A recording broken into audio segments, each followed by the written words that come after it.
Perdido al sur del mundo, el archipiélago que forma las Islas Malvinas fue en 1982 testigo de una guerra impensada, en la que un país sin historial reciente en guerras enfrentaba a una de las potencias más grandes del mundo. Las batallas se llevaron en tierra, en el mar y en el aire. El mundo se llevó varias sorpresas, pero definitivamente la batalla aérea se llevó gran parte de las miradas. Las arriesgadas maniobras de la aviación argentina y los inéditos modos de ataque hicieron que luego de esta guerra los protocolos de defensa naval cambiaran para siempre. 1982 Malvinas, la guerra desde el aire. Por 150 años los reclamos se realizaron de forma pacífica y diplomática. Sin embargo, en 1982, Argentina decide recuperarlas por la fuerza. Como respuesta, Inglaterra hace zarpar a la flota más grande que enviara contra un objetivo desde la finalización de la Segunda Guerra Mundial.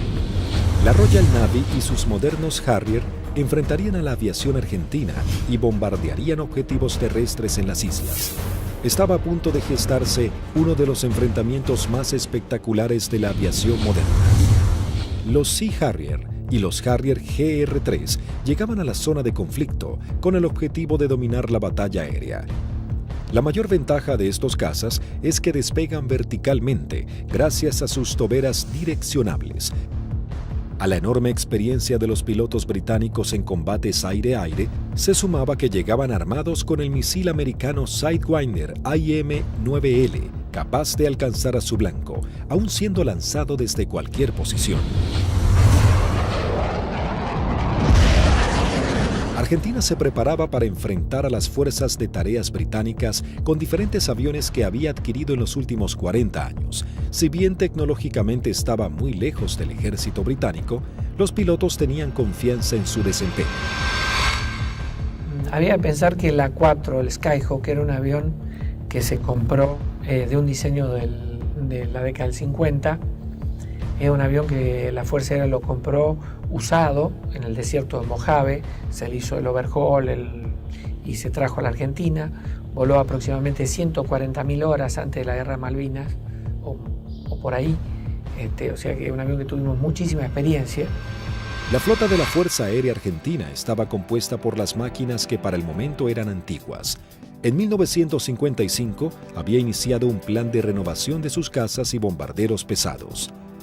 Los primeros que habían llegado al país luego de implementar esta política fueron los bombarderos Canberra, que para aquel momento contaban con un sistema de armas de vanguardia. Y en Inglaterra surgió una polémica, pues había algún sector que quería vender y tener a Argentina como un cliente de equipo militar, operaciones comerciales que eran muy rentables, muy redituables, pero un sector del Foreign Office se opuso terminantemente porque consideraban que ese era un riesgo y que la Argentina, con aviones como el Canberra, podía o estaría en condiciones de intentar ocupar las posesiones inglesas en el Atlántico Sur y en la Antártida, básicamente las Islas Malvinas, ya en el año 55. La mayoría llevábamos muchos años en la unidad, habíamos tenido un adiestramiento muy bueno, muy adecuado. Para nosotros esto era como participar en uno de los tantos ejercicios que se hacían, ¿no es cierto?, en esa época, y se simulaban operaciones reales, con lo cual teníamos un adiestramiento muy bueno y aparte un conocimiento mutuo entre las tripulaciones muy bueno, ¿no es cierto?, y aparte un espíritu realmente que... En la década de los 60, la Fuerza Aérea adquiere el cazabombardero A4 Skyhawk de manufactura americana. La Fuerza Aérea Argentina comenzó a recibir sus primeros A4 en 1966 y en 1974 se adquirió un nuevo lote de 25 Skyhawks A4C. La Fuerza Aérea Argentina también contaba con un avión de combate de fabricación nacional, IA-58 Pucará. Una docena de cazas a reacción Mirage 3 que habían sido adquiridos con la finalidad de proveer defensa aérea a la ciudad de Buenos Aires también estaban al servicio de las batallas aéreas. 39 aviones Dagger de origen israelí, su principal función era la cobertura aérea y el bombardero. En 1972, la aviación naval argentina adquirió un lote de 16 Skyhawks A4Q, que fueron destinados a la tercera escuadrilla de caza y ataque con asiento en la base aeronaval de Comandante Espora. La tercera de caza y ataque con Skyhawk había desarrollado numerosas técnicas o tácticas propias para atacar naves a mar abierto. Era una unidad desde ese punto de vista muy experimentada y reconocida inclusive por su capacidad. Estos Skyhawks, a diferencia del A4B y C, se caracterizaban por ser un sistema de armas capaz de operar desde el portaaviones argentino 25 de mayo. Pero para finales de 1981, los veteranos Skyhawks habían llegado al límite de la vida útil y la escuadrilla estaba a punto de pasar a retiro. Estaba pasando la escuadrilla por uno de sus peores momentos de la historia. Mejor dicho, el peor momento de la historia. 7 de los 10 aviones que contaba la escuadrilla estaban fisurados. Y eso significaba el cambio de las alas para poder seguir volando con seguridad. Algunos se pudieron cambiar, 2 de ellos se cambiaron el ala, pero los otros, los menos afectados, volaron con el larguero fisurado durante todo el conflicto. Y con respecto a los cohetes eyectores de asiento, también se ordenó que mientras durasen las operaciones no se iban a considerar vencidos esos cohetes, así que volamos con los cohetes de eyección vencida. Así que el material nos encontraba a principios del 82 con solamente 3 aviones en servicio y que podían volar gracias a que la Fuerza Aérea nos había facilitado en préstamo 3 cohetes eyectores de asiento. Eso sumado a las falencias que ya se veían arrastrando de a tiempo, como los cañones de 20 milímetros que se trababan y que nunca fueron cambiados como pedíamos por los cañones DEFA de 30 milímetros que tanto éxito habían tenido los israelíes con su incorporación. Siempre tuvo apoyo la escuadrilla, pero llegaba un momento de transición. La incorporación de los aviones superestandar significaba que se iba a dejar de operar este sistema de armas, donde una escuadrilla que se estaba formando recibía todo el apoyo y la otra escuadrilla que estaba cerrándose de alguna manera. Finalmente, la Armada Argentina acababa de adquirir una nueva tecnología francesa, el cazabombardero embarcado Super Étendard, capaz de lanzar el misil AM-39 Exocet concebido para ataques a unidades de superficie. La segunda escuadrilla de ataque, aeronaval de caza y ataque equipada con Super Étendard, era una unidad de elite de alta tecnología, pero que recién estaba recibiendo sus aviones y tenía como tarea desarrollar y aprender a utilizar este arma que era muy potente y que no tenía equivalente en la región. También se contaba con un lote de cazas a reacción Air Macchi 326GB y Air Macchi 339, que tenían la capacidad de poder operar en terrenos desfavorables y pistas cortas. La Operación Rosario, cuyo objetivo fue recuperar el control argentino en las Islas Malvinas, se llevó a cabo en las primeras horas del 2 de abril de 1982. Un grupo de comandos anfibios de la Armada Argentina desembarcó en las islas, redujo a la pequeña guarnición británica y tomó posesión del gobierno. El 2 de abril de 1982 estaba destinado en la 5ª Brigada Aérea, en el grupo 5 de caza, y a las 7 de la mañana, en la presentación normal que hacíamos todos los días, nos enteramos que habíamos recuperado nuestras Islas Malvinas. El 2 de abril, cuando fui hacia la escuadrilla, cuando ingresé, ahí me enteré que habían tomado las Malvinas. Una sensación de incertidumbre. Así que me encontraba de oficial de guardia y en ese momento recibo la noticia de la toma de Malvinas. Me tomó totalmente de sorpresa. Bueno, yo pertenecía al escuadrón 1A4C, que tenía su asiento en la ciudad de Mendoza. Estábamos haciendo unas prácticas en la base de Río Gallegos. Era una práctica usual que tenía la Fuerza Aérea en aquellos años de desplegar escuadrones, se llamaban escuadrones móviles, al sur de nuestro país, como para que todo el personal estuviera adiestrado y conociendo un área de un posible conflicto. A partir de ese momento nos preparémonos para lo peor. Tras el estupor mundial y el fracaso en las negociaciones, el gobierno de Margaret Thatcher envía su flota al sur de Sudamérica. La Fuerza de Tareas Británicas estaban compuestas por diversas unidades de combate, portaaviones, destructores, fragatas misilísticas, submarinos, buques de asalto, logísticos y de desembarco. Sorprendentemente y ante la incrédula mirada del mundo entero, Argentina se preparaba para enfrentar militarmente a una de las potencias más grandes del planeta.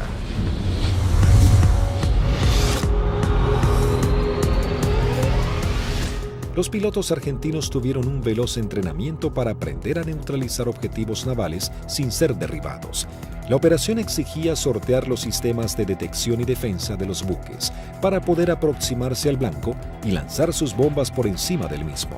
Había que equilibrar la inferioridad tecnológica con la capacidad humana.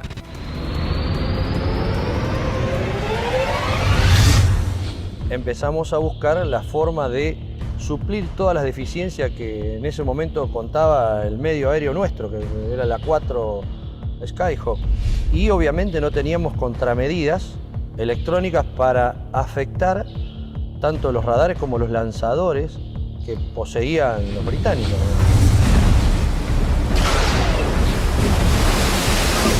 Los misiles que tenían desde 30 kilómetros, desde 20 kilómetros, 15 kilómetros y a partir de ahí cañones o armamento liviano, digamos. O sea, tenían una defensa muy grande para un solo elemento que podía ser un destructor, digamos.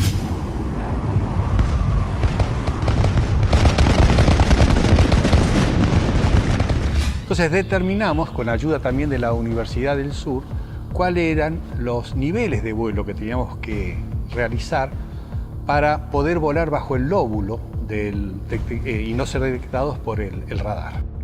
Eso nos dio a qué altura teníamos que estar en función de la distancia a donde podíamos encontrar el blanco.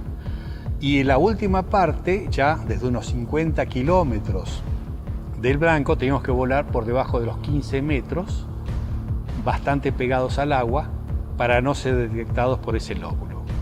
Dentro de los 20 kilómetros ya nos tomaba.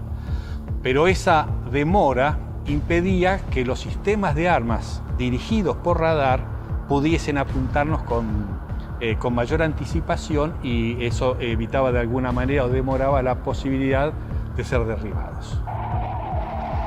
Los aviones debían volar a escasos metros del suelo, no más de 10 metros a velocidades que oscilaban entre los 900 y 1000 kilómetros por hora. La mayoría no poseía radares y las comunicaciones debían ser mínimas para evitar ser detectados. Las maniobras eran realmente arriesgadas, pero parecía ser la única forma de poder enfrentar a la moderna flota británica. El adiestramiento de vuelo rasante era complejo y arriesgado. En el mar no había ninguna referencia visual de la altura en que se encontraba. Los A4B y A4C no contaban con un radioaltímetro, instrumento fundamental que mide la altura en la que se encuentra el avión con respecto a la superficie del suelo. El instinto y el oficio pasaron a ser herramientas vitales para los pilotos.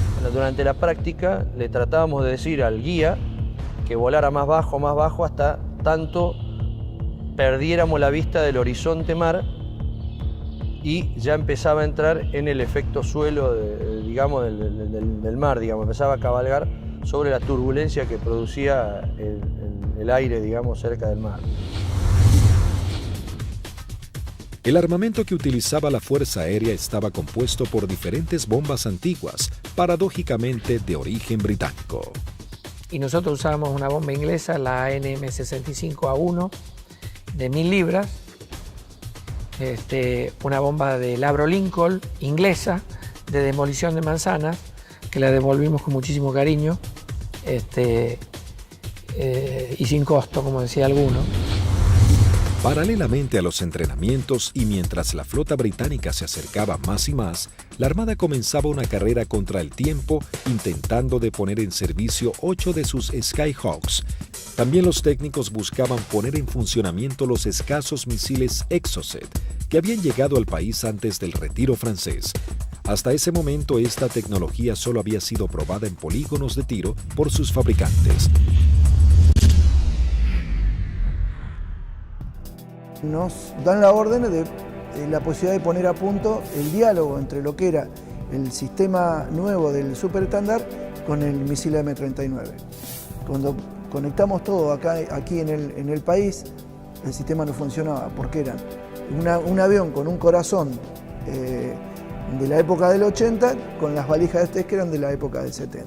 Había ingenieros que se dedicaban a desglosar todo lo que era la parte matemática, cómo traspasar distintas informaciones, y algunas de las cosas también se hicieron por ensayo y error. Se iba buscando como un candado a combinación, ¿no? Se iba buscando número por número hasta llegar al número ideal que el misil pueda leer la información del avión. Y bueno, eso nos llevó un tiempo, hasta que un día la valija que reemplazaba al misil nos da que el misil había salido y que todos los parámetros que habíamos colocado estaban incorrectos. Eso ya nos daba un alto porcentaje de seguridad de que el misil por lo menos recibía la información correcta.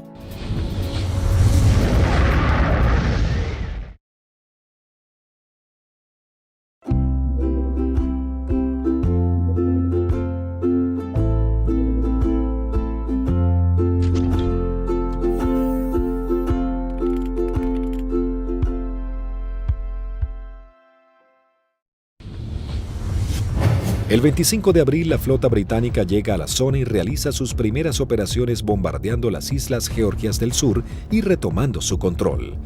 5 días después, el 1 de mayo, tiene lugar el inicio de los enfrentamientos en las Islas Malvinas y comienza la batalla aérea. 2 bombarderos Avro Vulcan británicos despegaron de las Islas Ascensión con la intención de dejar fuera de servicio la pista de Puerto Argentino. Al enterarse de la noticia en los aeródromos de Río Gallegos, Río Grande y San Julián, las secciones interceptoras se preparan para entrar en acción. 2 Dagger de la primera sección de Río Gallegos regresan al continente sin haber encontrado ningún objetivo. Una segunda sección de Dagger de la base de Río Grande es la primera en hacer contacto con aviones Harrier británicos. Al despegar hicieron contacto con el radar Malvinas, operado por la Fuerza Aérea Argentina. Con un alcance de 300 kilómetros a la redonda, se convertía en los ojos de los pilotos. A través de ellos podían saber qué aeronaves había en el teatro de operaciones.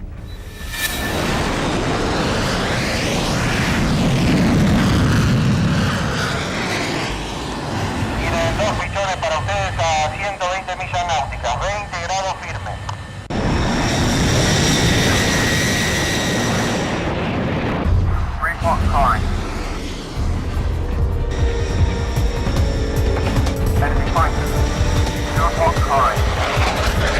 Los veo ahora los 4 juntos, no los puedo diferenciar, repito, no los puedo diferenciar.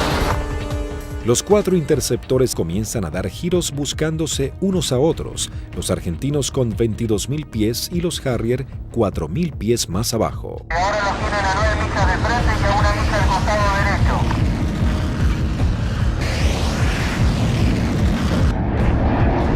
Los Harrier, invirtiendo sus toberas, cambian rápidamente de dirección para enfrentar la amenaza argentina.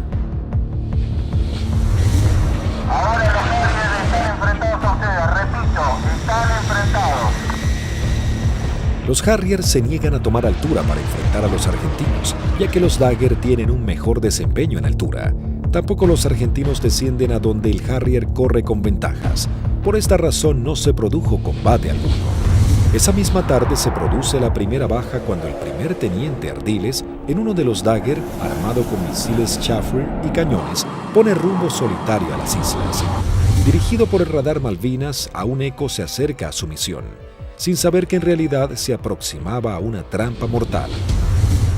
Lo que erróneamente el radar detectó como un objetivo eran 2 Sea Harriers en formación cerrada. Al descubrir la amenaza argentina, uno de los Sea Harrier se coloca como señuelo, mientras el otro maniobra para colocarse por detrás.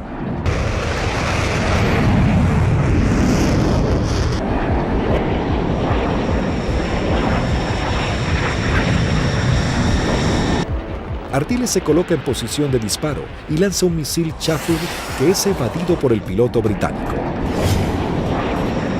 En esos segundos decisivos, el segundo Harrier logra colocarse detrás del avión de Ardiles y acciona su disparador lanzando un misil contra el Dagger. El piloto argentino no pudo eyectarse. Tras patrullar la línea de la costa, 3 Dagger de la base aérea de San Julián prosiguen hacia Puerto Argentino. Antes de llegar se encuentran frente a 3 buques británicos que están bombardeando el área. El destructor y las 2 fragatas abren fuego contra los aviones argentinos sin poder alcanzarlos. En ese momento el capitán Di Meglio lanza sus bombas sobre el destructor. Luego los Dagger inician el escape mientras una patrulla de Harrier va a su encuentro. Los aviones británicos abortan inmediatamente su ataque cuando 2 Dagger armados con misiles se interponen entre ellos y la escuadrilla para facilitar el escape de los argentinos. El 1 de mayo habían comenzado las hostilidades y ambos bandos mostraban todo su poderío y el valor de sus pilotos. Era el bautismo de fuego para la Fuerza Aérea Argentina.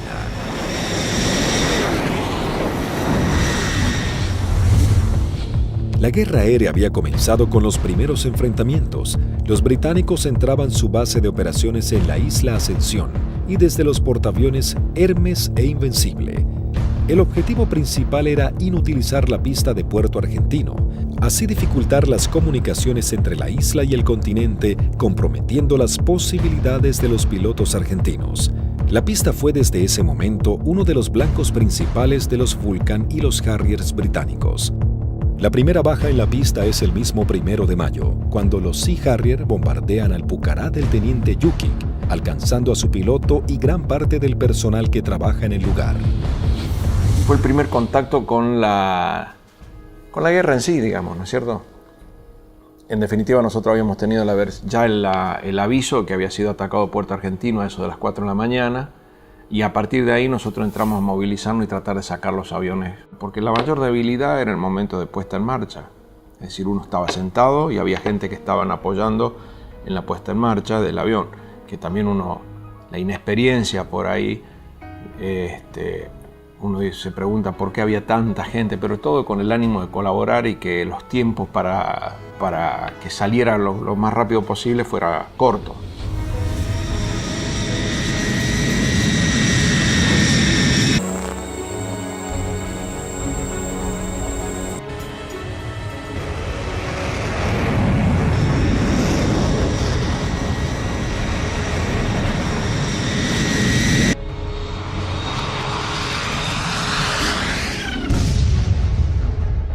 Desde armeros, de suboficiales técnicos, electricistas, todo dando vueltas alrededor del avión, que casualmente, desgraciadamente, es el avión donde impactan y casi todos ellos fallecen.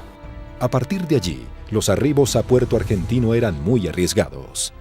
Entonces llegamos a Puerto Argentino el 17 de mayo al atardecer. Y me sorprende cuando llegamos porque no hay nadie recibiéndonos. Aeropuerto fantasma, no había absolutamente nada. Veía el cráter, estaba lleno de esquirlas, y mientras estaba mirando eso, de pronto veo una camioneta que se empieza a acercar a la distancia de la cabecera opuesta. Para la camioneta, se baja un conscripto y me dice: corra jefe, que hay alarma roja. Y empezamos a sentir ruidos de turbinas y se aproximan 2 Harriers. Y habríamos hecho unos 30, 40 metros cuando miro a la derecha y explota una bomba en la cabecera 26, un poco más alejada, unos 100 metros de la cabecera 26. Los Harrier pasaban, hacían la PAC, la patrulla aérea de combate en San Carlos, y a la vuelta con una bomba de 1000 libras en el medio, tiraban la bomba y se volvían. O sea que la cantidad de alarmas rojas era muy abundante. El 2 de mayo, el submarino nuclear británico Conqueror hunde al crucero Ara General Belgrano. En la operación mueren 323 marinos argentinos. La guerra había comenzado de la manera más cruda para Argentina.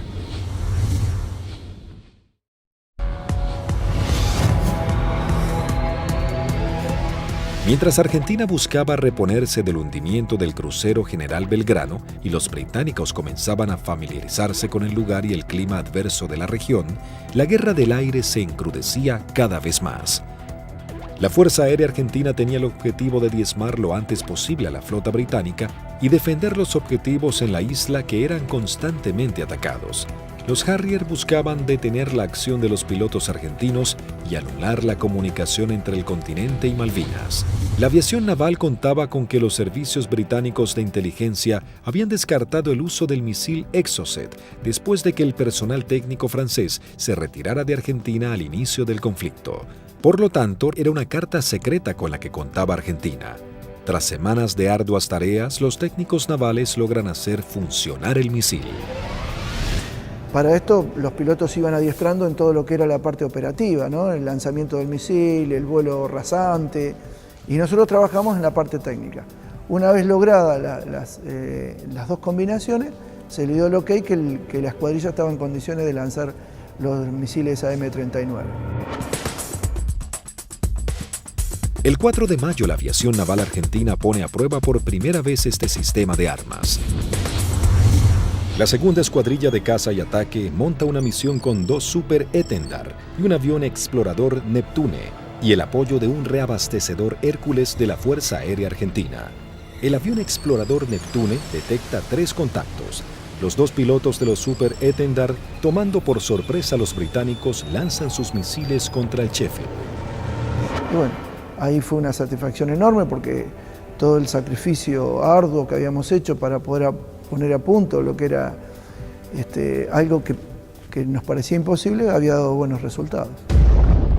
La aviación naval argentina lograba hundir el primer buque británico y se convertía en pionera en la utilización de esta tecnología.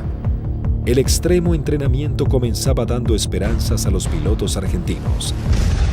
Tras días de bombardeos y cañoneos sobre los puestos argentinos en las islas, las réplicas de los soldados y los pilotos argentinos, los ingleses habían logrado interrumpir las rutas de contacto entre los puestos y la base argentina.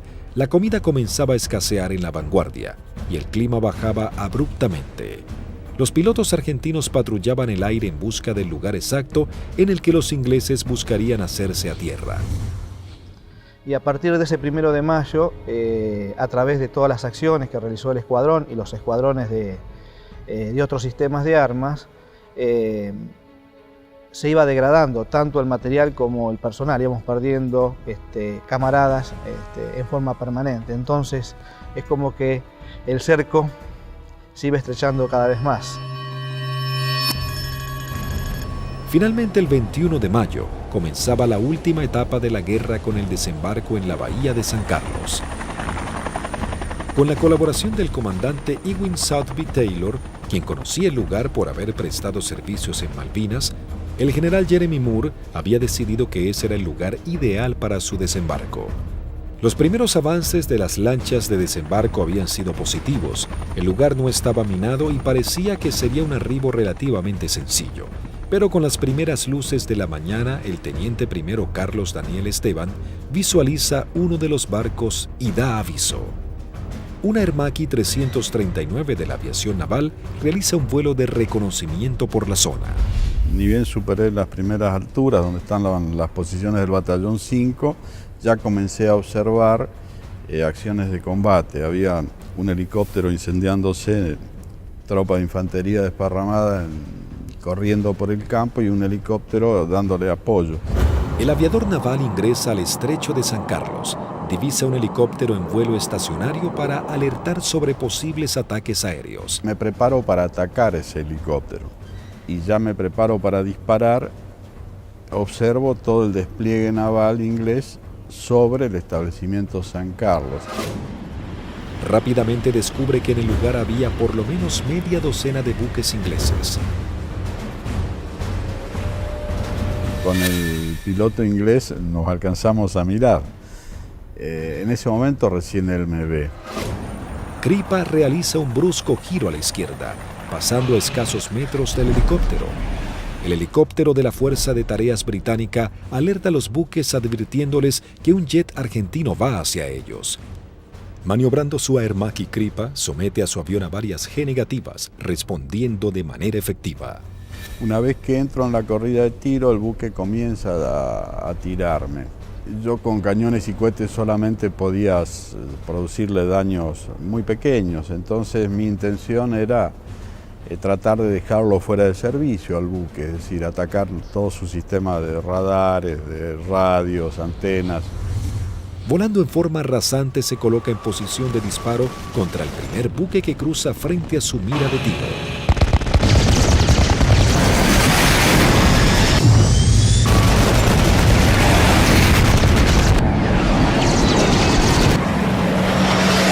Tuve que recobrar muy fuerte mi avión con mucha fuerza para no pasar y cortar sus antenas.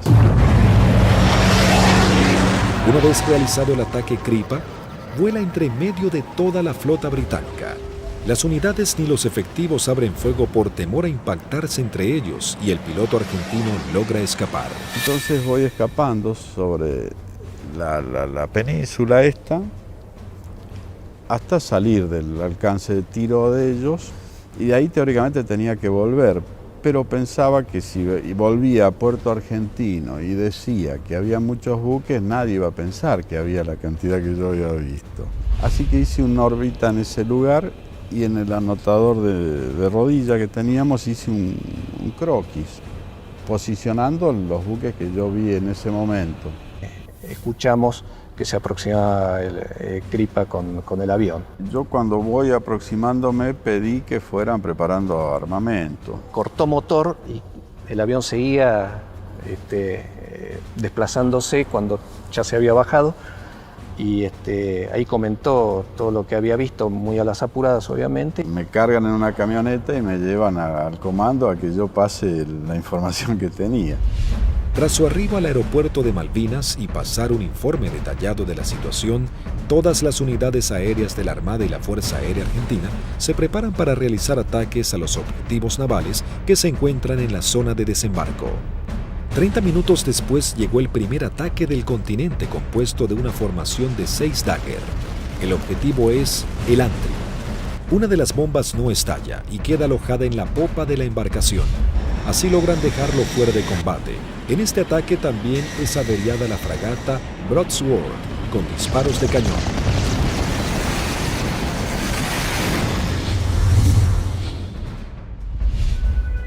En Río Grande, las escuadrillas de Dagger y A-4Q navales parten para atacar blancos ubicados en el estrecho de San Carlos. Argentina intentaba dominar el espacio aéreo en el archipiélago.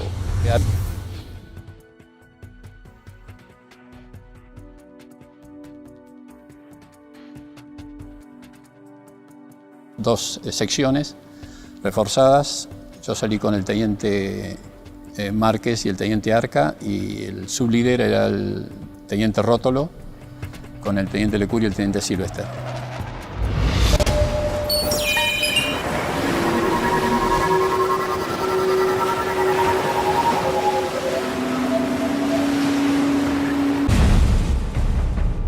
Tres Dagger logran atacar a la fragata Arden lanzándole sus bombas de 500 kilogramos. Una de ellas explota en la popa dañando seriamente un helicóptero Sea Lynx y su sistema de defensa.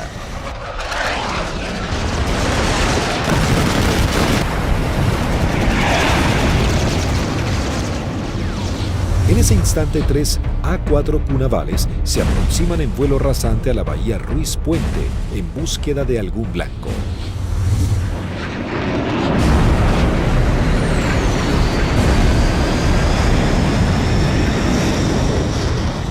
Había lluvia, chubascos, techos bajos y poca visibilidad, condiciones totalmente desfavorables en caso de encontrarnos con algún buque inglés, porque su radar y su sistema de detección de blancos nos iba a ver y lanzar los misiles mucho antes que nosotros los viéramos a él.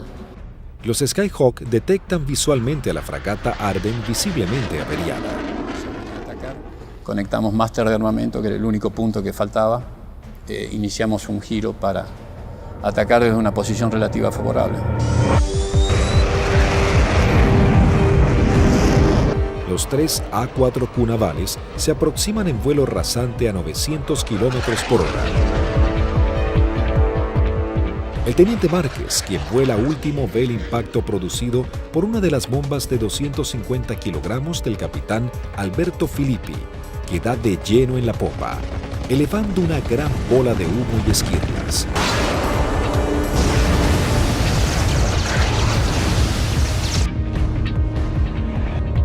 Comienzo un giro hacia la izquierda y le digo a mis numerales que nos escapamos por la misma, quiere decir que regresamos a base por la misma. 2 Harrier que habían despegado del portaaviones Hermes para patrullar el área del sur del estrecho de San Carlos ven las explosiones sobre la popa de la fragata Arden e inmediatamente se lanzan en picada para prestar apoyo. Y escucho la voz del teniente Márquez que dice Harrier, Harrier.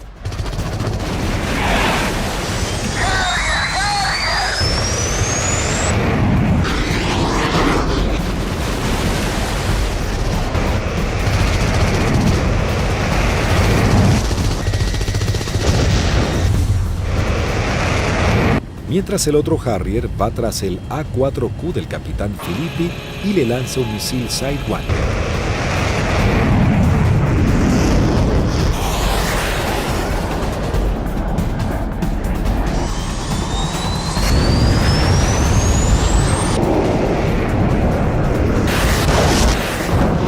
En ese momento escucho una explosión muy fuerte. Se sacude todo el avión, empieza a encabritarse con la nariz hacia arriba y girando hacia la derecha. Miro hacia la derecha, estaba girando y veo un Harrier que se aproxima como para un remate demasiado cerca para mi gusto. Entonces le digo a la división, me dieron, me eyecto, estoy bien. Una fuerte explosión, un golpe muy fuerte en todo el cuerpo, me desmayo. Cuando recupero el conocimiento estaba descendiendo en paracaídas sobre el estrecho de San Carlos. El impacto fue bastante más fuerte de lo que yo me hubiera imaginado. Tuve suerte porque el mismo paracaídas, una vez que entro en el agua, se acuesta y el viento lo infla y el viento mismo me sacan de abajo del agua y me lleva hacia la costa, ¿no? En la costa, bueno, llegué, estaba realmente agotado.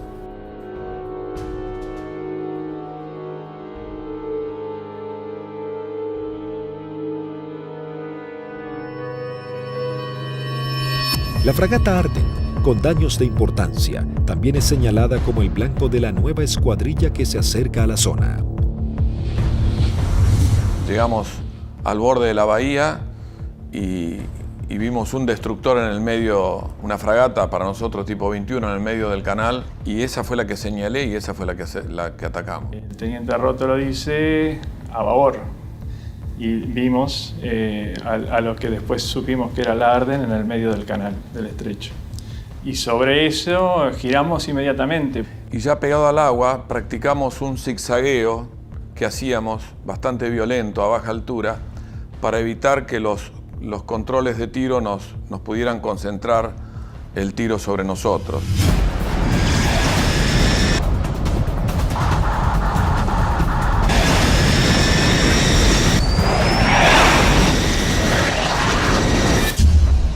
Lo que parece una eternidad antes tiene que ascender a 60 metros, 200 pies, nivelar el avión y empezar a hacer puntería si quiere que la misión sea efectiva. Yo vi que se inundaba el mar de piques y uno sigue con esa trayectoria, ya no tiene otra alternativa.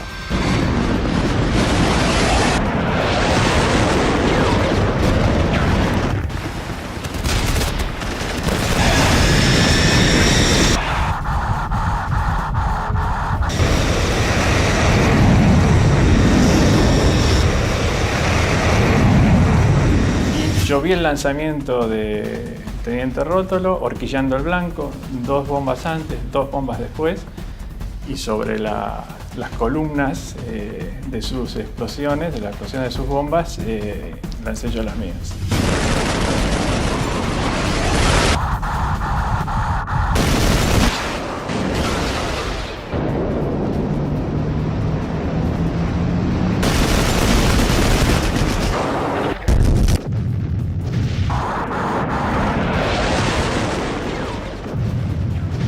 mientras lanzaba, intentaba no perderlo de vista, porque de hecho estábamos con combustible muy marginal y él tenía un equipo que yo no tenía a bordo, que era el BLF, que es un equipo de navegación y que le permitía una navegación precisa. Mi seguridad de hacer el camino más corto de regreso al aeropuerto era mantenerlo a él a la vista. A pesar de todo el fragor del ataque, alcancé a decirle: rompo por derecha y me voy por el morro del costado, y al poco tiempo un silencio y poco a poco fueron apareciendo. Primero Lecour, después Sylvester. Y ahí nos volvimos a juntar. Por un lado teníamos la satisfacción del deber cumplido y por otro el sabor amargo de haber perdido, bueno, lo que las estadísticas dicen que se pierden en este tipo de ataque a unidades navales. El 50% de las unidades que salen normalmente no regresan. Sí, es un ataque, es violento, es muy violento lo que se vive en la cabina. Debido a los ataques que sufrió ese día, la fragata HMS Ardent se une en las frías aguas del estrecho. Sin embargo, las fuerzas terrestres británicas preparan el avance a Puerto Argentino.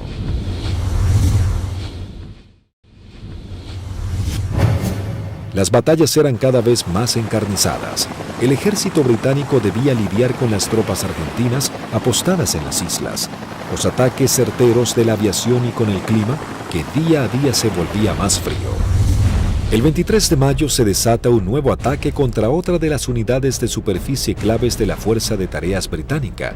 Esta vez el blanco es otra fragata clase 21, la Antelope. El primer ataque a los buques en San Carlos comienza poco después de las 9 de la mañana con escuadrillas de Skyhawks navales y de la Fuerza Aérea. Una segunda escuadrilla de 4 Skyhawks A4B de la Fuerza Aérea Argentina se abre paso a través del fuego antiaéreo y de los misiles. Los A4B a cargo del primer teniente Luciano Guadagnini y el alférez Gómez se dirigen hacia la fragata Antelope para atacarla. Guadagnini inicia su corrida de ataque, lanza su bomba y es alcanzado. El impacto deja su avión fuera de control, pero el piloto logra enderezar su A4, aunque no pudo evitar la colisión contra el mástil de la fragata. El piloto no alcanza a eyectarse antes del impacto.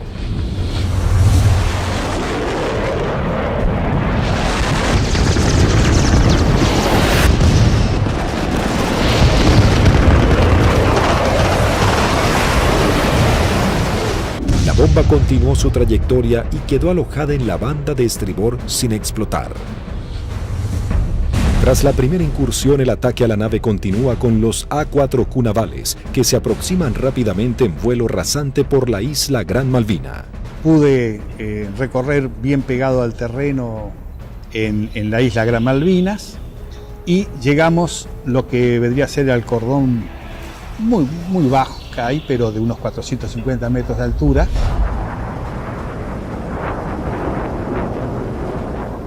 Tuve que descender para poder ir hacia la altura de lanzamiento, que son unos 100 metros, y el primer buque que vi en la bahía San Carlos era una fragata de tipo 21, tenía un helicóptero en popa, recuerdo, y me dirijo hacia ella como el primer blanco que había observado.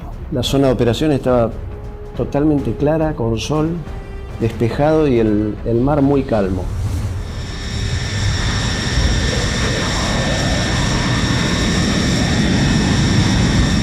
Todo era como en las ejercitaciones que siempre hacíamos con flota, un buque que simulábamos el ataque, el buque que nos apuntaba, pero esta vez en vez de apuntarnos tiraba también.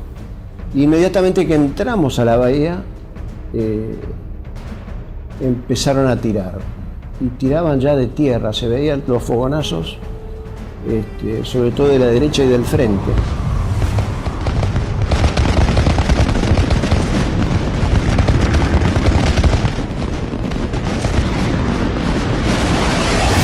Cuando estaba más cerca de la entrada a la bahía, puedo ver sobre la izquierda a un buque que era más redituable como blanco, porque era un buque grande de tipo logístico.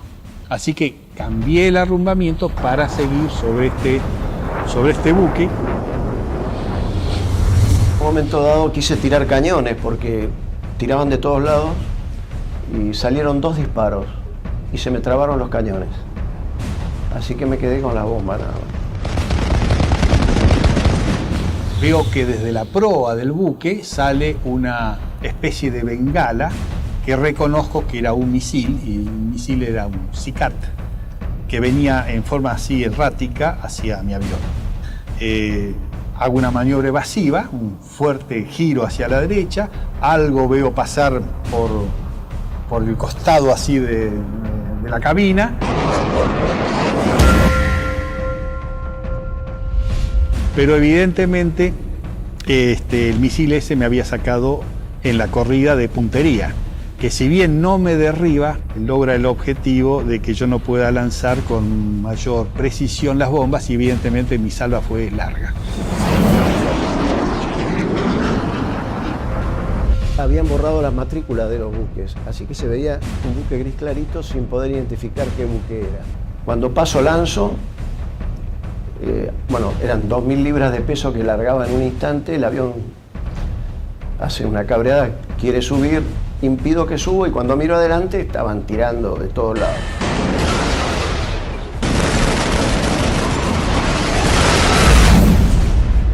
Cada uno debía completar su escape de la mejor manera. Como cuando estaba del otro lado, digo yo, bueno, por donde yo vine no había nada, así que voy a volver por el mismo lugar. Me comunico en esos momentos con los otros 2 pilotos que escucho en la frecuencia. Se los escuchaba contentos porque, bueno, estábamos regresando. Yo aterricé, controlé normal el avión, no tuve ningún problema. Cuando llego al extremo de pista, aterriza su bizarreta, pero él venía con las 2.000 libras de bombas, revienta una cubierta en el aterrizaje y se empieza a ir de pista. Y ahí se eyecta y, bueno, fue una eyección fallida. Termina falleciendo a raíz de la eyección. Así que cuando salgo a los 600 metros, tenía la pista adelante, me dicen que aterrice del lado derecho, le pregunto por qué, me dicen que aterriza del lado derecho nuevamente, reafirman y bueno, cumplo esa orden de aterrizar sobre el lado derecho, y en la carrera de aterrizaje veo que había un A4 que estaba en pilón, apoyado sobre la nariz, en el tren principal de la nariz y sin la cabina.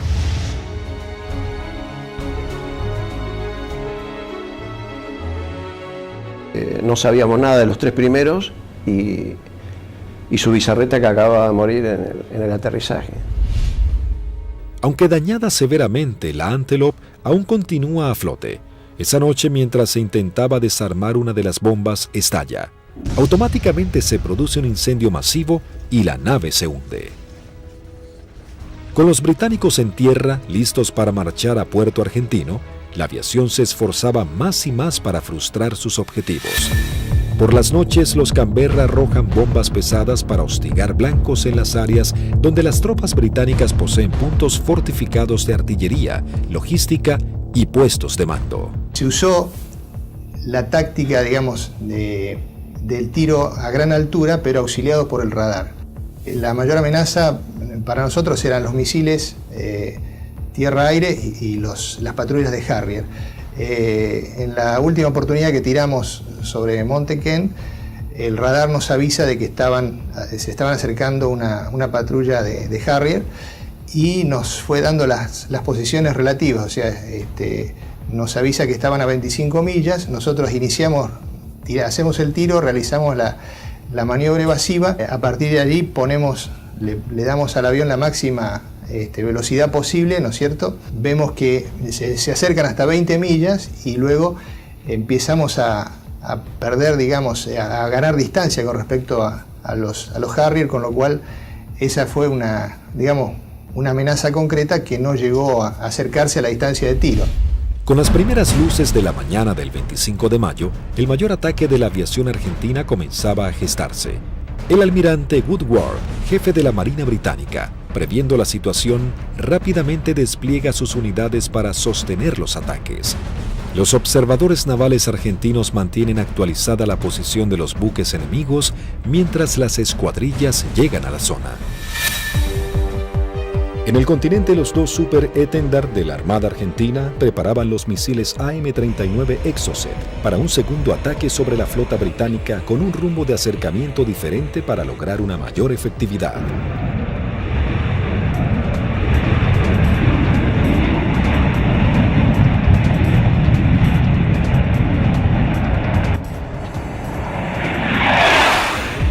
A las 15:20 horas surgen dos A4B sobre la isla Borbón y se dirigen hacia mar abierto, encontrando a la fragata y el destructor frente a ellos.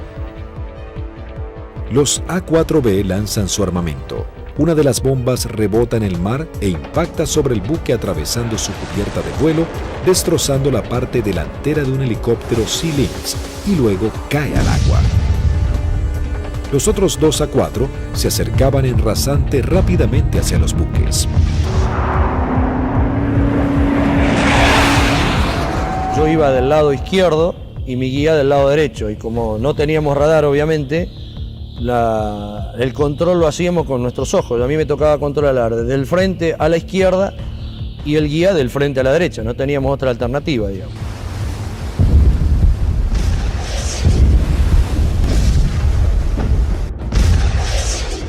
Y le digo, a la izquierda están, así como estaba mirando, le digo, a la izquierda están al guía, y saco la vista y lo miro para ver qué iba a hacer. Acuérdense que nosotros veníamos bien pegados al agua, rasante. Veo al guía, lo miro, y la maniobra que hace él es instantánea. Cuando escucha una sugerencia que le digo, a la izquierda están, pone viraje a la izquierda violentamente buscando el blanco.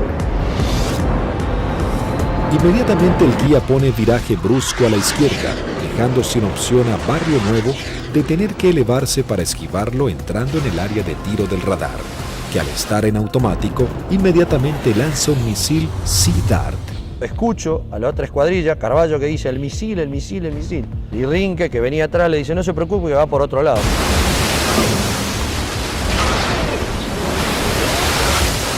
Claro, no iba para ello. Salía hacia la derecha para nuestros aviones, digamos, y para mi avión. Entonces. El misil Sea Dart necesita un tiempo para nivelarse e ir tras su blanco. Como los aviones argentinos ya estaban muy cerca del blanco, lograron pasar por debajo sin que éste pueda derribarlos. Dije, bueno, ahora por tiempo no me va a alcanzar más, porque yo iba aproximadamente a 900, 950 kilómetros por hora, y el misil iba ya a 1.6, 1.8 de Mach, hasta que girara y todo, aproximadamente volaba, calculan alrededor de un minuto 10. No nos alcanzaba más, digamos.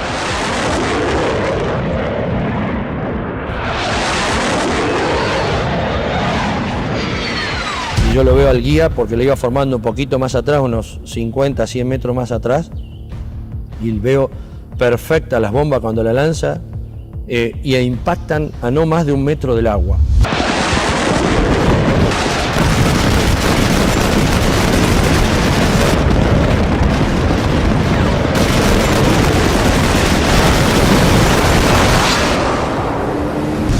De inmediato se desata un incendio incontrolable. Corte de las comunicaciones, electricidad y pérdida completa del control de la nave.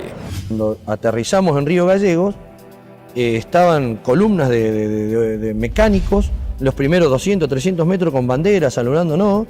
Yo pensaba, mirá qué bien, estaban festejando el 25 de mayo, digo, contento que volvemos los 4 aviones, espectacular, bárbaro. Y cuando vamos a la plataforma para estacionar, vemos que hasta el jefe de escuadrón viene a recibirnos y algunos pilotos. Yo no entendía nada, y yo como era el último avión, yo no me preocupé. Y cuando bajo, el jefe de escuadrón me maltrató. ¿Qué hizo? ¿Qué hizo usted, Alfredo? Yo le digo, el avión está en servicio, le digo, puede volar, no lo rompí, no hice nada. Le digo, está bárbaro. No, pero ¿qué hizo? Y ya me agarra de la solapa, eso no me lo olvido más. Así de la campera, de lo que le quedaba del chaleco salvavidas, y le dice, ¿pero qué hizo, señor? No sé. Me despeiné en el vuelo, le digo, estoy desilustrado, no tengo ni idea. No, ¿qué hizo? Acaba de hundir un buque en 20 minutos. 19 hombres sucumben inmediatamente en el ataque y se hunde 20 minutos después de ser alcanzada. Al mismo tiempo que los A4B de la Fuerza Aérea ponen rumbo al continente, un Hércules de la Fuerza Aérea Argentina reabastece al este de las Islas Malvinas a 2 Super Étendard de la aviación naval. Ellos ya están preparados para un nuevo ataque con misiles Exocet.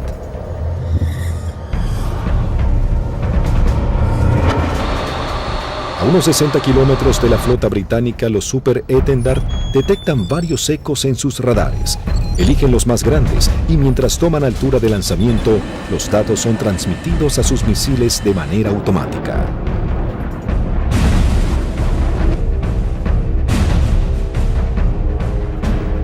Una vez en vuelo, el misil es autónomo. ya tiene los datos del objetivo cargados en su memoria y se dirige a casi el doble de la velocidad del sonido a escasos metros del agua.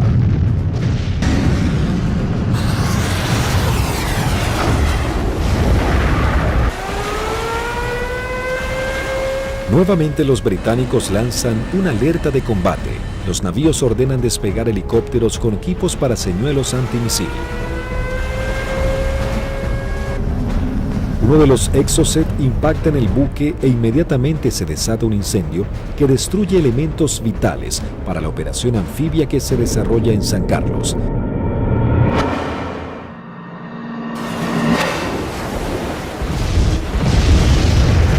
El buque es abandonado y se hunde unos días después. Si bien el daño infligido sobre la flota británica era considerable, cada vez la resistencia argentina estaba más doblegada en las islas.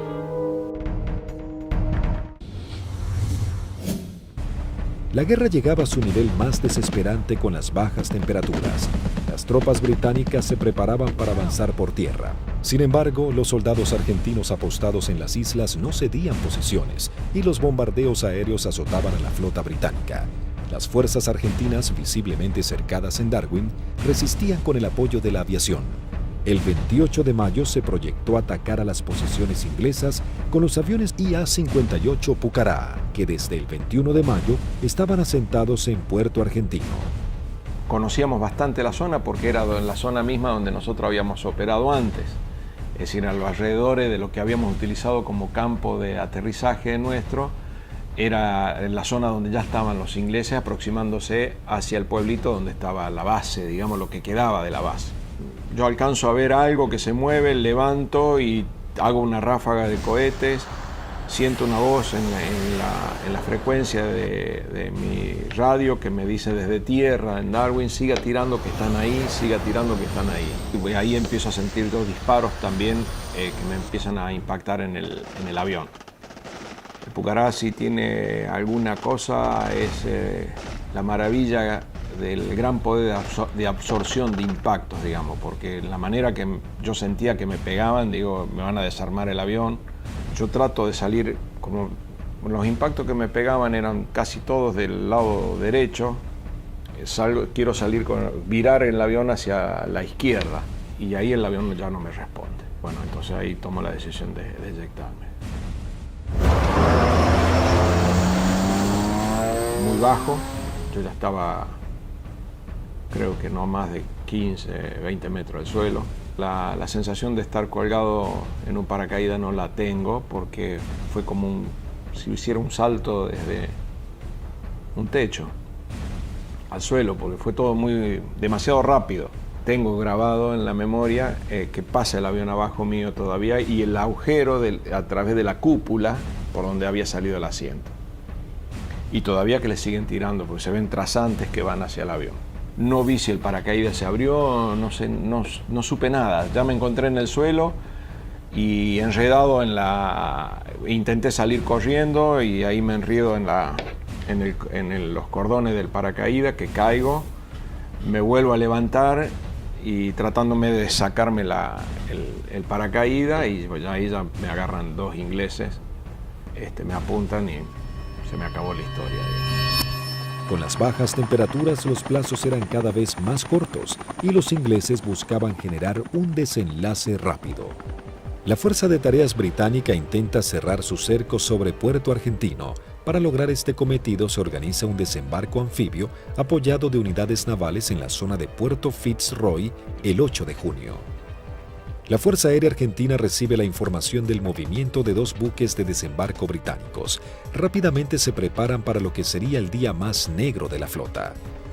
Se lanzan desde el continente dos escuadrillas de A4B, dos de M5 Dagger, listas para el ataque a objetivos navales, y una tercera armada con cañones para diversión. La primera escuadrilla de A4B divisa y bombardea el buque de desembarco Sir Galahad. También se bombardea la costa en donde los ingleses comenzaban a llegar.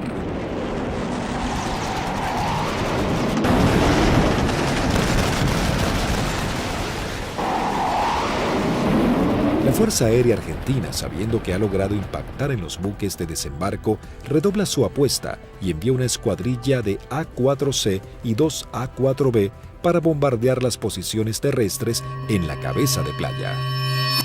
El día 8 de junio se me avisa por la mañana temprano de que, bueno, era uno de los seleccionados para que esa tarde, a través de un avión Learjet, pudiéramos volar hacia Mendoza y poder visitar a nuestras familias. Pero claro, antes de poder alcanzar esa meta había que realizar una misión, entonces todo cambia un poquito el ángulo de cómo uno está viendo esa misión. Por supuesto que nadie hablaba, ¿no? Todo en ese momento estaba muy consustanciado con sus cosas íntimas, recordando a la familia, bueno, recordando a algunos camaradas que también habían caído. Así que bueno, uno ya, ese es el último momento que uno tiene como para pensar en uno mismo y en pensar en sus familiares. Siempre nos despedíamos de los compañeros que se quedaban y el abrazo era interminable y como si fuera la última vez, ya que no éramos kamikaze como nos dijeron, sino que teníamos conciencia de los riesgos y que las chances siempre eran muy escasas para sobrevivir. Una característica que teníamos siempre en nuestra unidad es que el personal de mecánicos que preparaba nuestros aviones y armaba nuestros aviones se ponía siempre al costado de ambos lados de la pista, con banderas argentinas, con los trapos con que limpiaba el avión, con lo que tuviera, con la campera, como para saludarnos y darnos ánimo. A las 15 horas parten hacia las islas las primeras 2 escuadrillas de A-4B compuestas por 3 aviones cada una.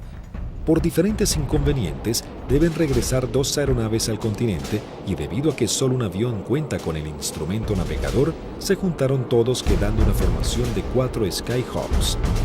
Previo abastecimiento, llegaron hasta las islas, donde descendieron a escasos metros del mar para no ser detectados. Aquí fue la primera complicación que observé. Al hacer control de combustible antes de entrar en la zona de combate, me di cuenta que había uno de los tanques externos que no me había transferido todo el combustible de ese tanque, con lo cual ya el combustible que tenía sabía que no me iba a alcanzar para regresar al continente. Pero como estábamos muy próximos a la zona del ataque, decidí continuar. La sección ingresa a la isla Soledad con una formación escalonada sorteando la variada geografía del lugar para evitar ser detectados por los radares. Los pilotos saben que no cuentan con el factor sorpresa y que serán recibidos con un intenso fuego antiaéreo. Realmente dantesco, a pesar de que ya teníamos todos experiencia de que nos tiraran, pero era dantesco ver la cantidad de proyectiles 20 milímetros, 30 milímetros, artillería antiaérea y misiles de diversos tipos. Los A-4 sobrepasan las defensas aéreas y se dirigen rumbo a Bahía Agradable. En ese momento sucede algo inesperado para Sánchez. El numeral 4 lo sobrepasa, quedando él en cuarto lugar. Inmediatamente yo traté de acelerar mi avión para volver a tomar la posición que yo tenía inicialmente en la formación. O sea, trataba de alcanzarlo a Vázquez pasándolo por la derecha. 2 Sea Harrier del Escuadrón 800 giran en círculo sobre Fitzroy. Uno de los pilotos ve aproximarse un avión en vuelo bajo desde el sudeste e inmediatamente le avisa a su compañero. En ese momento, no sé por qué razón, se me ocurrió darme vuelta a la izquierda de mi avión y mirar detrás del avión. Y lo que se veían eran impactos de proyectiles atrás de mi avión, inmediatamente en la cola, y se levantaban surtidores de aguas, varios piques detrás de mi avión. Sánchez, sin saber quién era su atacante, decide continuar con su maniobra para lograr colocarse tercero en la formación. Cuando está sobrepasando al alférez Vázquez, Bolsan, el líder, encuentra al lanchón de desembarco saliendo del seno Choi Seul. Cuando la ve, inmediatamente pone viraje y el resto de los aviones lo siguen, con lo cual los 3 aviones se me vinieron encima mío. Ninguno se había dado cuenta que yo venía tratando de ocupar mi posición, con lo cual los tuve que saltar por arriba, evitándolos, tomé altura, lo cual siempre era un riesgo, porque evitábamos tomar altura en la zona del combate porque era un tiro al pato, decíamos, de cualquier avión o cualquier buque que anduviera en la zona. Ante la atónica mirada de los pilotos británicos, los 3 Skyhawks inician su corrida-ataque hacia el lanchón. El numeral 2, teniente Juan Arraras, logra impactar de lleno la embarcación con sus bombas, ignorando la presencia de los aviones Sea Harrier. Hay algo que me llama la atención a mi derecha y a unos 500 metros veo 2 Sea Harrier a la misma altura que yo, bien formaditos, paralelos, un poquito más retrasado el segundo avión, el guía era David Morgan y el numeral Smith. El Sea Harrier lanza su primer Sidewinder hacia el avión de Arraras e inmediatamente Sánchez da la alerta. Cuando vi eso, que lanzó el misil, les doy la voz de alerta a mis compañeros, o sea, misil en el aire, 2 Sea Harrier. Arraras es impactado por un misil en su parte trasera, dejándolo fuera de control. Si bien se eyecta, no logra sobrevivir. El Harrier arremete contra el segundo A4. Tiene en su mira al avión de Vázquez. Lanza su misil impactándolo de lleno y sin que pudiera eyectarse. Realmente ese fue un momento choqueante, quedé muy choqueado porque el pensamiento era hace un instante, era un compañero mío, un amigo mío, un camarada mío, que desapareciera de esa forma, o sea, me impactó mucho, ¿no? Sin perder tiempo, el Harrier, piloteado por David Morgan, continúa su ataque contra su próximo objetivo. Las maniobras evasivas del avión del primer teniente Bolson no logran evitar el misil. Su piloto tampoco logra sobrevivir a la explosión. Y al volver a entrar en conciencia, inmediatamente fui a buscar los 2 Sea Harrier, ya que yo estaba expuesto también a recibir un ataque. No los vi donde estaban últimamente, en la última posición. Se me ocurrió mirar para arriba y ahí es que veo un Sea Harrier que empieza a hacer, baja su nariz para iniciar el ataque a donde yo estaba en ese momento posicionado. Tras el ataque, el único A4 sobreviviente, en inferioridad de condiciones para entrar en combate, decide desprenderse de todo el peso extra y emprender un escape pegado al mar acompañado de maniobras evasivas. Estaba realmente muy estresado, muy choqueado, con lo cual había cosas que estaba descuidando, entre ellas el combustible. Cuando me di cuenta, realmente no me alcanzaba para llegar, excepto a Puerto Argentino, no llegaba a ningún lado. Lo primero que hice fue tomar altura, independientemente de que anduvieran los Sea Harrier, ya no importaba mucho. Moría de una forma o iba a morir de la otra, así que... Sánchez toma altura y reduce su potencia de motor a fin de economizar el gasto de combustible, aunque queda expuesto a cualquier tipo de ataque. Mientras tanto, la sección de A4C entraba en la zona de combate atacando el personal que desembarcaba en la costa de Bahía Agradable. Ahí nos encontramos con los barcos humeando, muy próximos a la playa, y un enjambre de hombres que estaba desembarcando y que iba trasladando todos los pertrechos hacia la playa.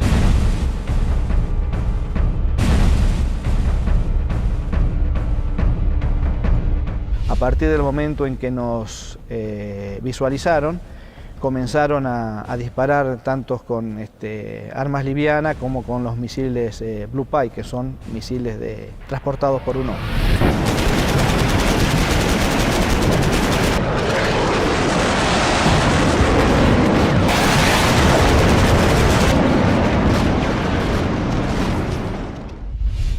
Tuve la oportunidad de esquivar 2, girando un poco el avión y poniendo pedal, tratando de evitar. Pasaron algunos por arriba y algunos por abajo.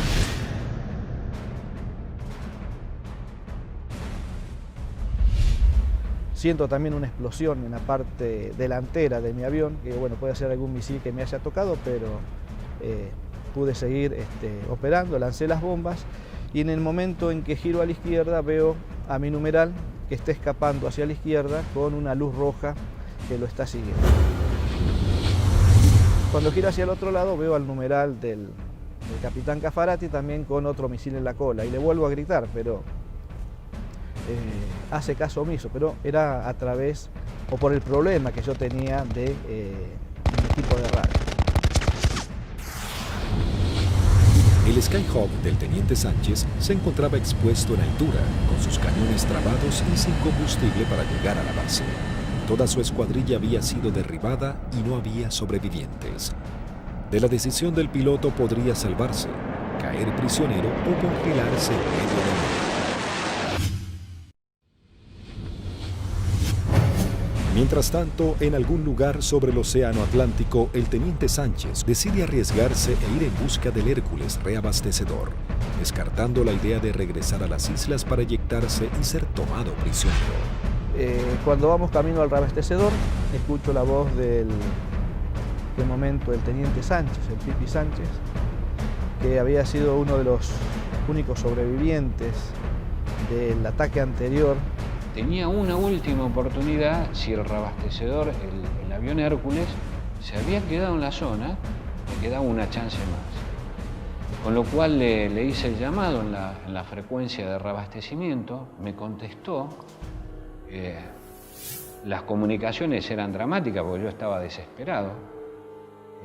Así que le pedí por favor que si me podía ayudar, necesitaba reunirme con él y que me diera combustible.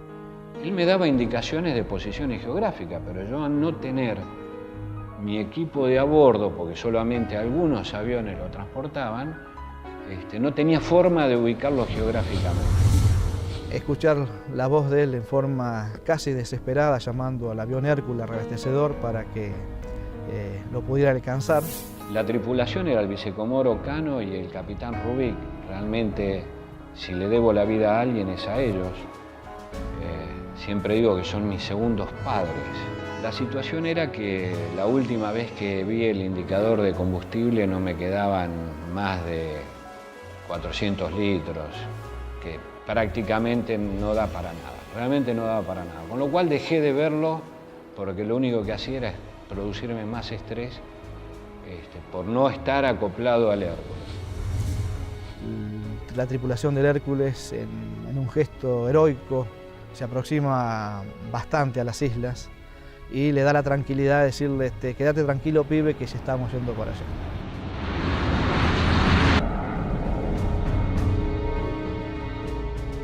Y luego pude acoplar y me transfirieron combustible que me permitió llegar a Río Gallegos, a nuestra base. En el regreso, el brigadier Paredi observa que su indicador del nivel de aceite de su avión comienza a fluctuar.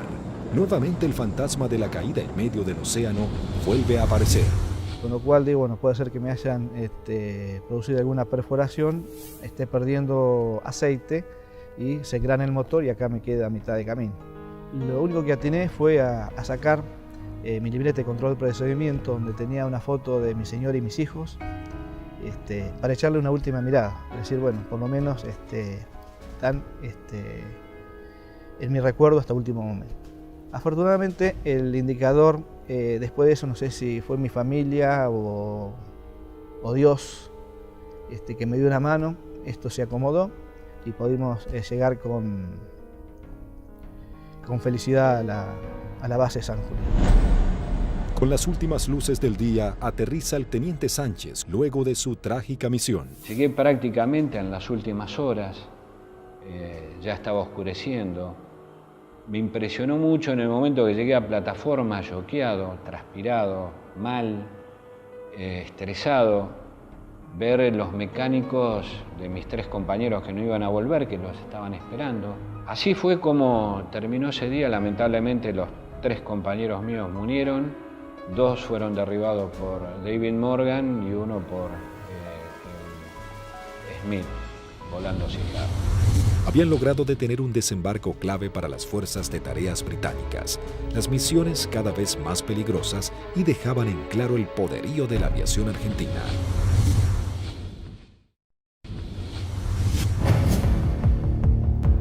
La guerra terminaba, sin embargo las misiones de la Fuerza Aérea eran cada vez más arriesgadas. El 13 de junio, a horas de finalmente firmar la dimisión argentina, comienza a tomar forma un ataque que podría haber cambiado el curso de la batalla final por las Islas Malvinas. El día 13 de junio, que fue ataque objetivo terrestre, en principio cuando comenzó el conflicto del Atlántico Sur, los pilotos teníamos cierta aprehensión a los ataques a objetivos navales, ¿no? Porque la fragata tenía de todo para defenderse. Cuando fue avanzando el conflicto y llegamos ya casi a los finales y los ingleses ya tenían buenas posiciones tomadas en tierra, realmente se complicaba el ataque a objetivo terrestre porque estaban las defensas terrestres, las aéreas y encima las navales. Había que sortear todas.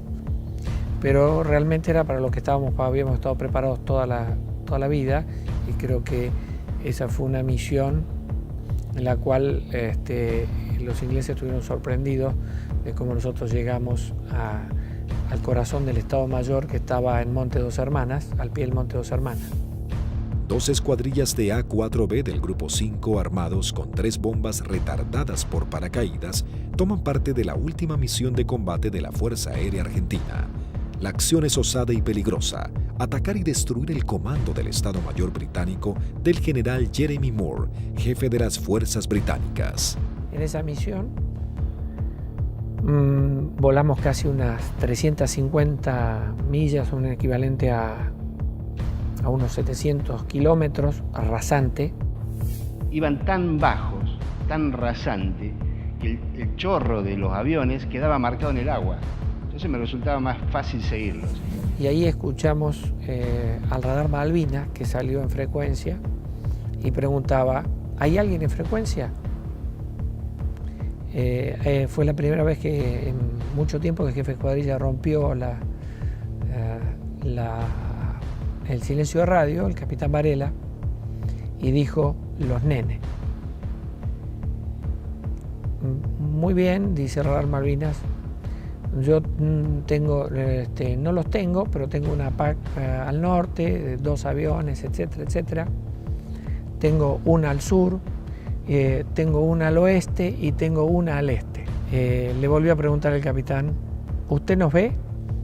El radar Malvinas le dijo, no.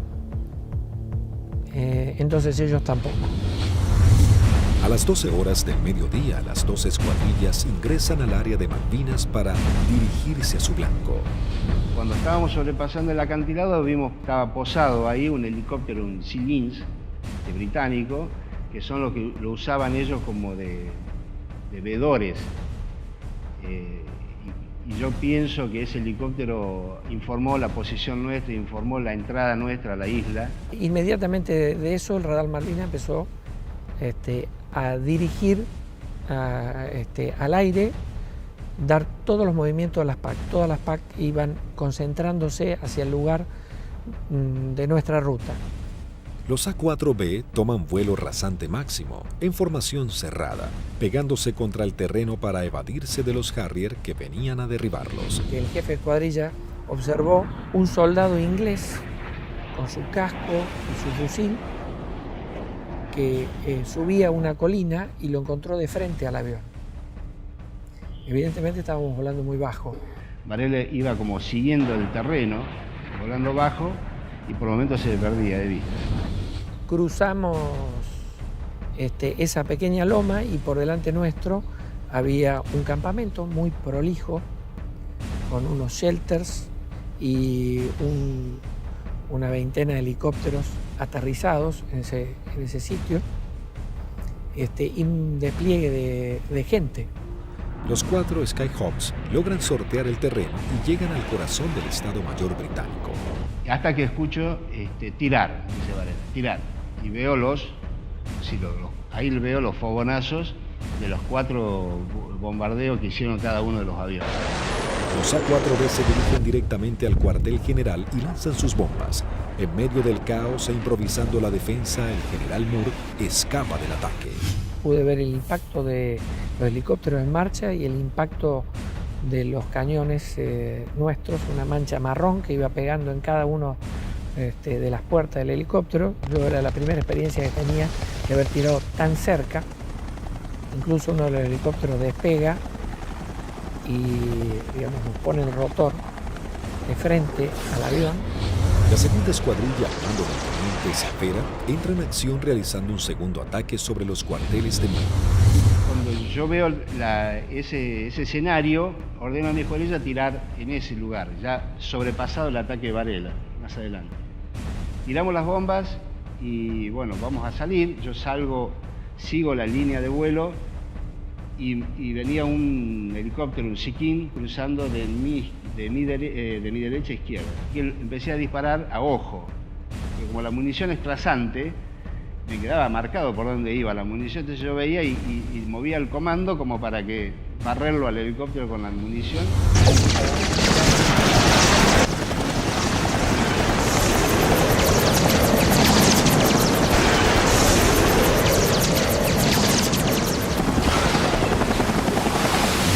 Y ahí mi numeral, que venía acá, a la izquierda mía, de Lepiane, me dice, él ve el lanzamiento de un misil que me venía hacia mi avión y me pide, dice, por derecha, Tuco, por derecha.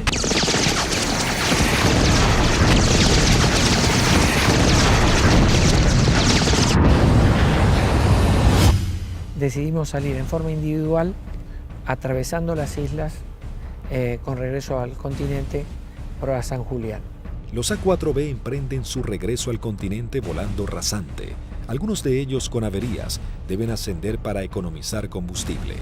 Las situaciones individuales de los pilotos se vuelven complejas. Utilizo mi avión y veo a mi derecha, abajo a mi derecha, una sombra de un avión, de un perfil de un avión. Entonces, uy, es un Harrier.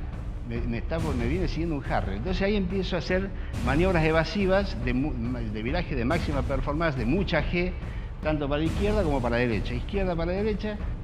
Y cada vez que nivelaba el avión, veía que estaba la sombra. Digo, pero este Cristo no se va. Digo, ¿cómo hago para sacármelo de encima? Miraba por el espejo, miraba por el otro espejo, miraba para atrás, parecía una lechuza, daba la vuelta a la cabeza así, miraba por un lado, miraba por el otro y estaba la sombra.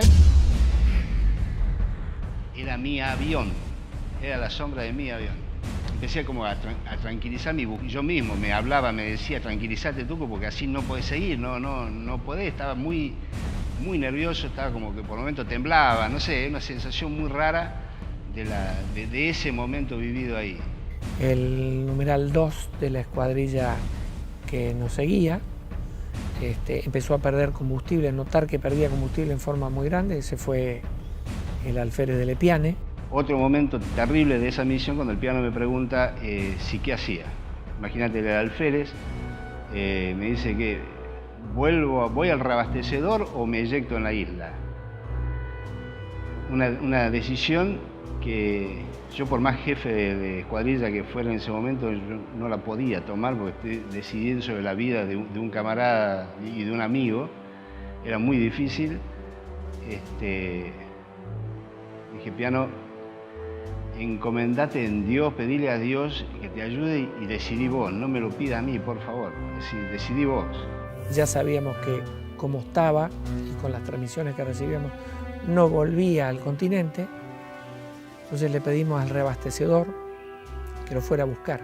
Que él veía que a medida que se iba buscando a la coordenada donde nos canta, donde estaba el reabastecedor, él veía su indicador de combustible cada vez bajar más, me decía, tengo 500, tengo 300, tengo 200, yo decía, no llega a nada, no te busca nadie, no te rescata nadie, en medio del Atlántico no te rescata nadie.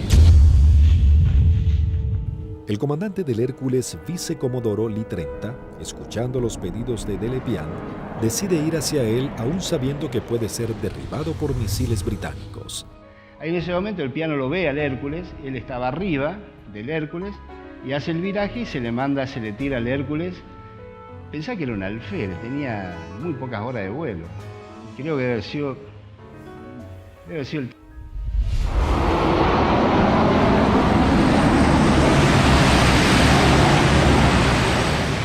Ahí el reabastecedor se arrimó a las islas en un acto de arrojo terrible, ascendió lo buscó, lo encontró,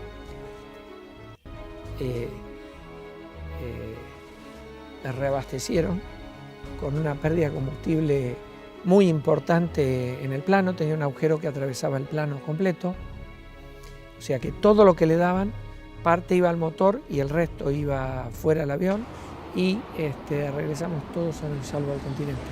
Todos llegamos, incluso de lesbianos.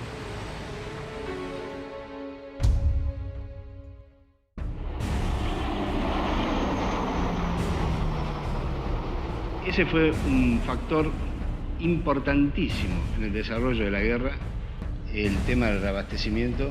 Nosotros estábamos muy compenetrados y nos entendíamos muy bien con los pilotos, las tripulaciones de Hércules, y fue uno de los secretos mejor guardados de la guerra y en la cual le dio la posibilidad de éxito a muchas misiones de la Fuerza, fue que los ingleses nunca pudieron encontrar dónde hacíamos los reabastecimientos. Buscaron por todos lados, nunca encontraron un Hércules haciendo reabastecimiento.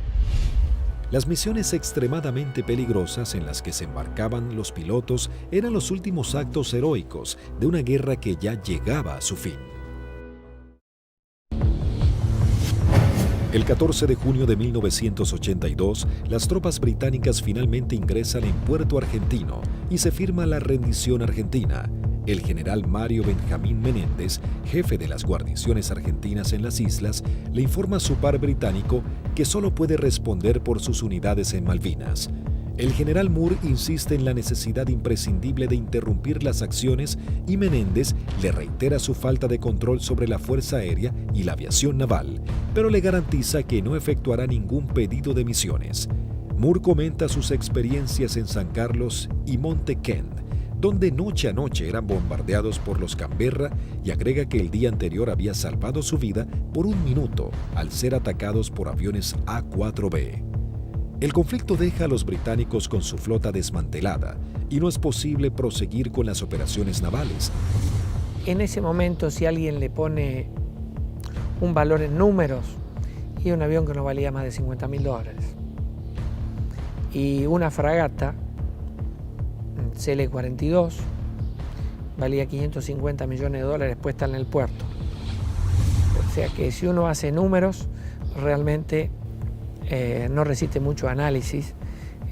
La guerra económica la ganó la Fuerza Aérea Argentina, desde ese punto de vista, ¿no? Y la Armada con sus A4, porque eran aviones viejos que nadie calculó que tenían la capacidad de hacer el daño a una de las primeras flotas del mundo. Bueno, creo que hicimos bien los deberes. Hicimos aquello para lo cual estábamos adiestrados y creo que lo hicimos bien. Yo creo que esa es la demostración más grande del profesionalismo y de la cadena que hace que ese hombre, en definitiva el último eslabón, llegue y cumpla con su objetivo.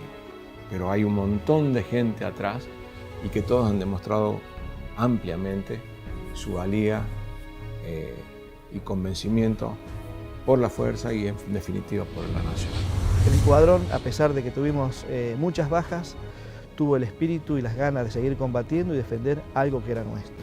Lo realmente importante es el vínculo que uno genera con el camarada que va a entrar en combate junto a uno, que va a arriesgar su vida con uno y del cual va a depender de mí y yo voy a depender de él. La voluntad y el deseo de poder cumplir con la misión y cumplir con ese juramento que en algún momento hicimos cuando éramos cadetes, de defender la bandera y la patria hasta perder la vida. 36 aviadores de la Fuerza Aérea Argentina y 4 de la Aviación Naval Argentina perecieron en operaciones de combate y accidentes. Primero y fundamental, el mejor recuerdo para aquellos que dieron todo, que es fundamentalmente la vida de aquellos que no volvieron. Es el gran honor para mí de haber haber conocido héroes vivos.